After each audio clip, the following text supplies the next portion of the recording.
కృష్ణా డెల్టాకు సంబంధించి ఏదైతే first crop ఖరీఫ్కి సంబంధించి సాగునీరు కానీ అదేవిధంగా త్రాగునీరు సమస్య ఏదైతే ఉందో అది పోలవరం ప్రాజెక్టు పూర్తయ్యేంత వరకు వేచి చూడకుండా వారికి సాగునీరు త్రాగునీరు అందించాలి. తద్వారా ఏదైతే శ్రీశైలం నుండి ఆ రిమైనింగ్ ఏదైతే వాళ్ళ వాటర్ ఏదైతే ఉందో అది రాయలసీమకి అందించాలనేటువంటి ఆలోచనతో ఆ రోజు చంద్రబాబు నాయుడు గారు ముందు చూపుతో ఏదైతే పట్టిసీమను ఎత్తిపోతల పథకాన్ని ఏదైతే ఆయన నిర్మాణం చేసి ప్రారంభించారో ఆ పట్టిసీమ ఎత్తిపోతల పథకం మరి రేపు 3వ తేదీ జూలై 3 రేపు ఉదయం 7:27 ఆ పట్టిసీమ ఎత్తిపోతల పథకాన్ని పంప్స్ని ప్రారంభిస్తున్నామని చెప్పి ముందుగా మీ అందరికీ కూడా తెలియజేసుకుంటూ ఉన్నా. అదేవిధంగా ఏదైతే మరి తాడిపూడికి సంబంధించి మరి ఏదైతే అక్కడ 875 క్యూసెక్కుల నీరు పంపించడానికి ఏదైతే వీలు పడుతుందో దాన్ని కూడా రేపు తాడిపూడిని కూడా ఎత్తిపోతలను కూడా ప్రారంభిస్తూ ఉన్నాం. అదేవిధంగా ఏదైతే మరి అటు పురుషోత్తపట్నం ఏదైతే ఉందో మరి అక్కడ కూడా మరి ఏదైతే 3500 క్యూసెక్కుల నీరు ఏదైతే లిఫ్ట్ చేయడానికి అవకాశం ఉందో దాన్ని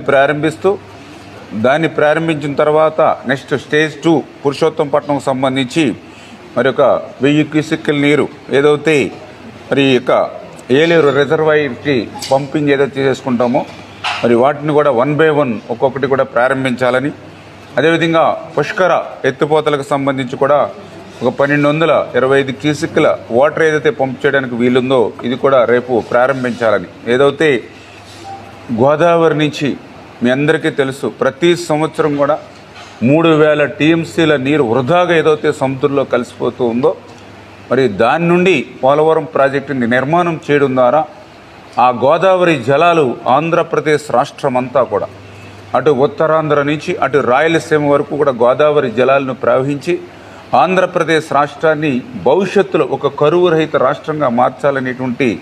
ఆలోచన ఏదైతే చంద్రబాబు నాయుడు గారికి ఉందో మరి ఆ కోరిక ప్రభుత్వం 2019లో కంటిన్యూ అయ్యి ఉంటే 2020కే మనకి పోలవరం ప్రాజెక్టు పూర్తయి ఉండి ఆ కళ నెరవేరేది. దురదృష్టవశాత్తు 2019లో ప్రభుత్వం మారడంతో జగన్ ఏదైతే ఈ యొక్క పోలవరానికి విధ్వంసంగా మరి మారినటువంటి పరిస్థితుల్లో పోలవరానికి జగన్ ఒక శాపంగా మారినటువంటి పరిస్థితుల్లో ఏదైతే ఆ రోజు చంద్రబాబు నాయుడు గారు మరి ప్రతిపక్షంగా ఆ రోజు జగన్మోహన్ రెడ్డి ఎన్ని విమర్శలు చేసినా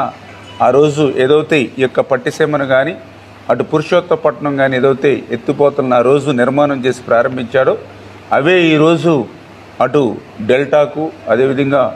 మరి అటు ఏదైతే పురుషోత్తపట్నం నుంచి మరి అటు ఆయకట్టుకి నీరు అందించడమే కాకుండా ఏలేరు రిజర్వాయర్కి నీరు ఇవ్వడం ద్వారా ఉత్తరాంధ్రకు సైతం విశాఖపట్నం స్టీల్ ప్లాంట్కి కానీ అదేవిధంగా విశాఖపట్నానికి త్రాగునీరు అందించడంలో కానీ ఇంత బహుళార్థకమైనటువంటి మరి ప్రయోజనాలు ఉపయోగాలు కలుగుతూ ఉన్నాయంటే ఆ రోజు చంద్రబాబు నాయుడు గారి యొక్క ముందు చూపు అనేటువంటి విషయాన్ని కూడా మరి సందర్భంగా తెలియజేసుకుంటూ ఆ రోజు నేను కూడా అసెంబ్లీలో ఉన్నాం 2014-19లో. ఆ రోజు కూడా జగన్మోహన్ రెడ్డి అసెంబ్లీలో మాట్లాడేవాడు పదే అది పట్టిసీమ కాదు అది ఒట్టిసీమ అని. కానీ ఈరోజు ఆ పట్టిసీమే ఈవేళ ఆంధ్రప్రదేశ్ రాష్ట్రానికి పర్టికులర్గా కృష్ణా డెల్టాకు ఒక బంగారు సీమగా ఉన్నటువంటి పరిస్థితి.